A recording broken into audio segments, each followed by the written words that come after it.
tarixi qələbə idi. İnşallah ki, hələ ki dəqiq bilmirəm, yəni xəbərim yoxdur şeydən, tam olaraq oyunlardan, amma inşallah ki, şanslarımız çoxdur grupdan çıxmaq üçün. İnşallah növbəti mərhələyə alsaq, qələbə daha da məna qazanacaq.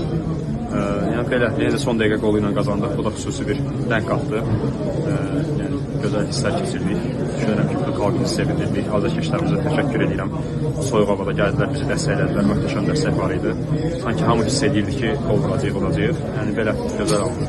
Adətən Alman maşını deyirlər, son dəqiqələrə qədər Alman klubları mübarizə aparıb, son dəqiqələrdə qələbə qazanırlar. Bu dəfə əksinə Qarabaoğlar sanki öz silahları ilə vurdu. Yəni bu necə deyim, bütün uşaqlar, bütün komanda xarakter göstərdi. Yəni hamı sona qədər döyüşdü. Hamı bütün gücünü, nə qədər gücü varsa hamısını meydanda qoydu. Belə olanda da qələbə daha şirin olur. Yenə də deyirəm, yəni şükürlər olsun Allaha, möhtəşəm qələbə idi. İnşallah ki, ardı gələr.